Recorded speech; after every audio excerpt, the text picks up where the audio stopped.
Hello friends, welcome to another one of my videos related to machine learning based tutorials.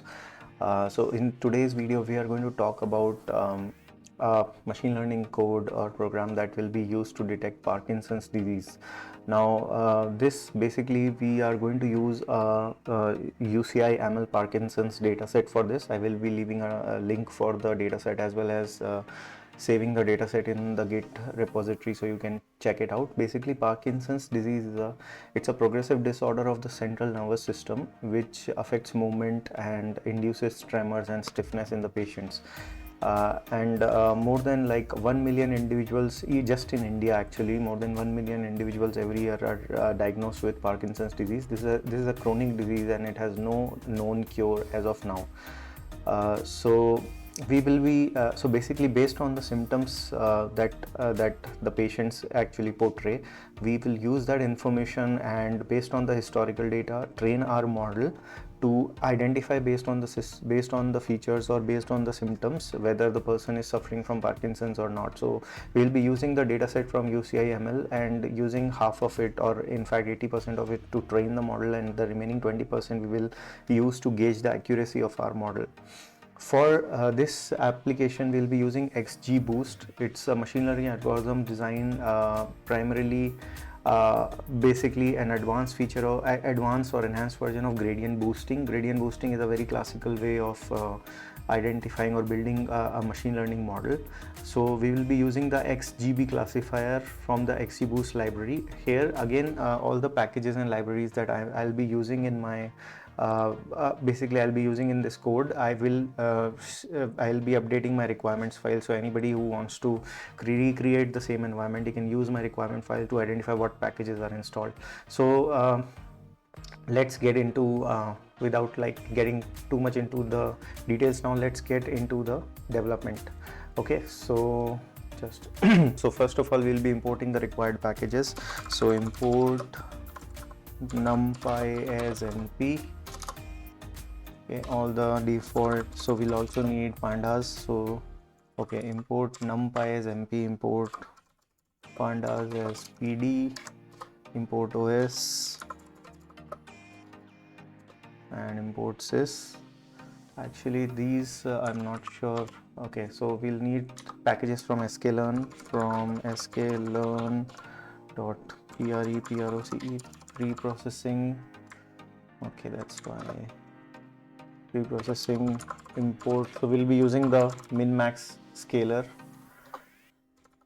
This is basically used to scale the attributes or scale our features to a fixed range, and also bring it also basically bring all the features into a specific range of values or numerical values. So we'll be using this min-max scaler to scale our features. Okay, now like I said, we'll use XGBoost. So from XGBoost import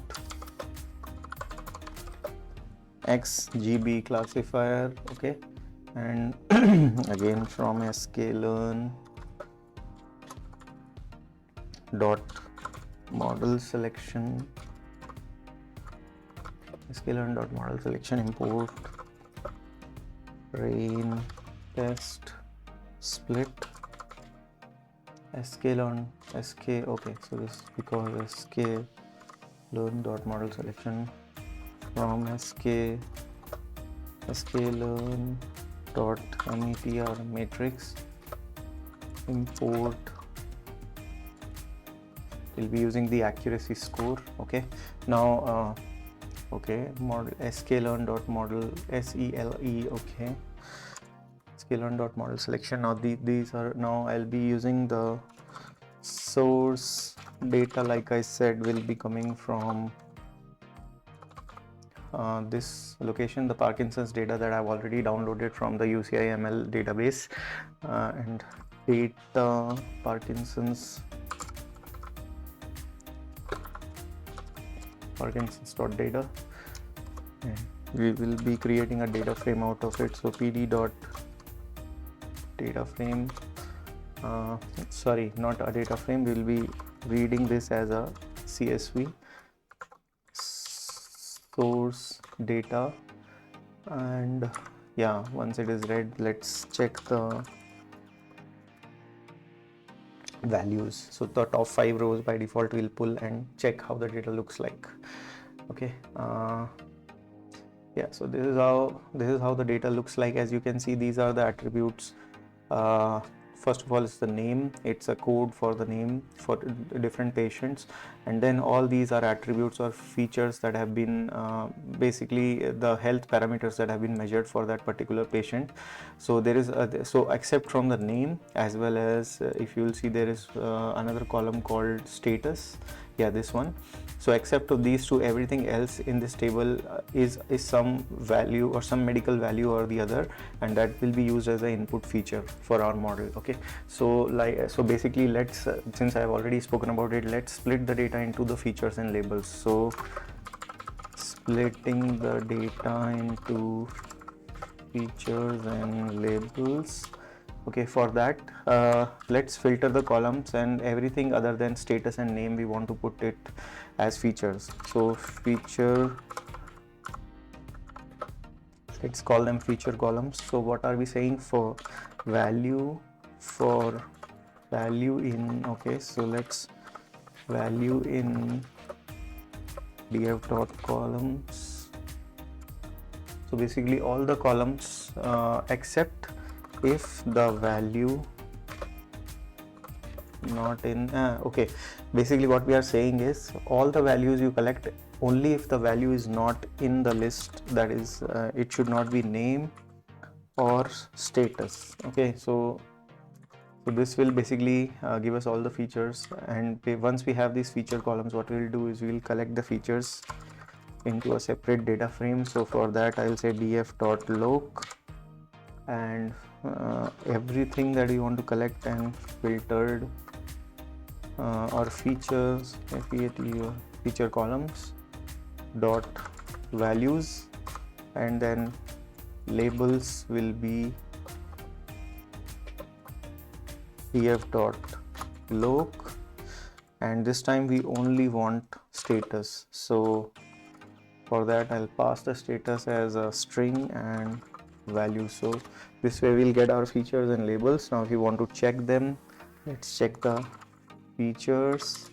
It will be a list of, it will be an array containing all the attributes, one element for each row, and then labels will be nothing but the actual labels. It's a list. Okay, now basically just to give an idea, like let's see what is the distribution, or in the labels that we have, what is the occurrence count of zeros and what is the occurrence count of ones. So that is the label frequency. So let's get the label frequency here. Just this will not be used in the model, this is just for depicting how the distribution of data is. So label frequency, how do we get that? Maybe there are hundreds of ways. I'll be creating a dictionary of these elements and counting the occurrences in that dictionary. So label, let's call it label frequency is equal to null. Then for value in, now this time we want just a distinct distinct set of all the values in the labels, which will be 0 and 2. So for each of these values, let's initialize the label frequency as 0, and for that particular label, for label in labels,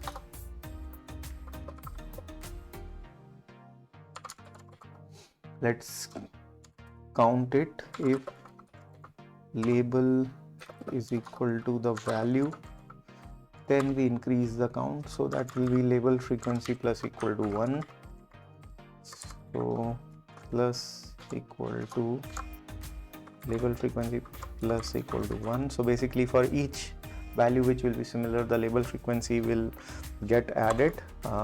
Okay, yes, we have to use double quotes, and if I check the label frequency now, it will give me that count of zeros is 48 and count of ones is 147. So this is the distribution. Now let's get into the actual model and prediction. So let's initialize. First of all, as I was mentioning, we will be scaling our values. So let's use the min-max scaler to scale the values. So we'll scale the values to lie between -1 to 1. So initialize the min-max scaler to scale the features between -1 to 1 to standardize, and scaler is equal to min-max scaler. Min-max scaler, what is the range we are talking about? We are talking about a range of -1 to 1. Okay, and x value for that scaler will be, once that scaler is defined, so fit transform, I'll call the fit transform, and I'll pass all the features to it. So all the features will be scaled, and y is equal to labels.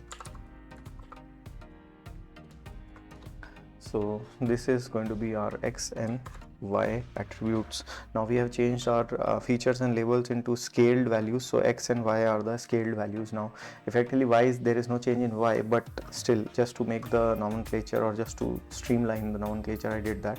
Now let's split the data into training and testing set with 20% of test data. So splitting the data set into training and testing set with 20%.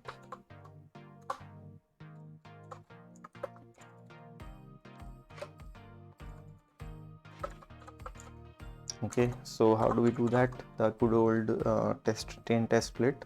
So x train comma x test, y train comma y test is equal to train test split x comma y comma test size is equal to 0.2. okay, and let's use the random state. So the purpose of random state, essentially, in a quick way, is to make sure the results that I am getting, you should also get similar results. So that is why the random state is important. You have to use you can use the same random state that I shared. If not, then you'll still get the results, but they might be slightly different, that's all. Okay, now next thing is we'll initialize the XGBoost classifier and train the model. So the XGBoost or XGB classifier and train the model. Okay, so how to do that? So model is equal to, we'll simply XGB classifier will simply initiate or initialize, and then use that model to fit transform, use that model to fit, or in fact not fit transform, fit just with the x training data, x train y, okay, fit is x train y train, and there is a parameter called evaluation matrix. We'll use the error matrix, evaluation metric, evaluation metric, and we'll be using the error matrix. Okay, so now this will fit the model, this should fit the model. Okay, has an integer starting. Okay, XGBoost classifier. Okay, yeah, so this has been initialized, but it's giving a deprecation warning, so I think we should be good. And let's continue with it. If not, we will evaluate the warning later.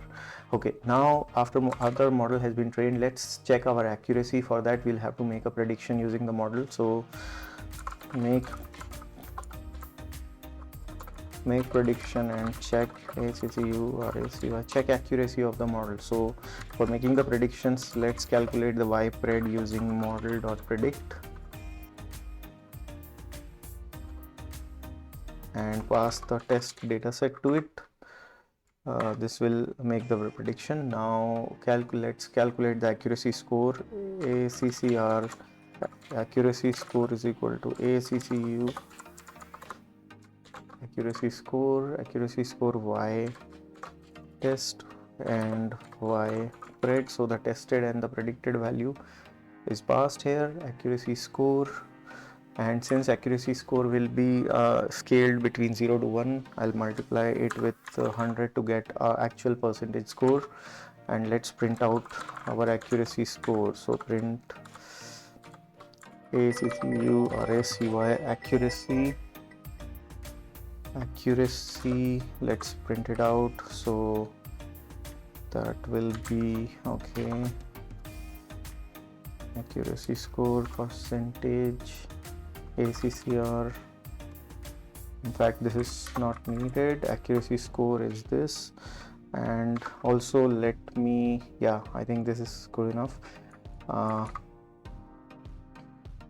Yeah, let's print out the accuracy score. So our accuracy is close to 94.87%. So yeah, so this is, and of course we can scale it down if you want. You can scale it down to 2 places of decimal, so that should be fine. So yeah, this is a quick this is a quick implementation based on a sample data set, and it's a fairly simple application, a fairly simple implementation. I hope this would help somebody who is looking for simple implementations and in machine learning to understand the concepts and actually do a hands-on code. And I'll be coming up with similar videos and hope to see you in the next video. Thanks a lot. Thank you.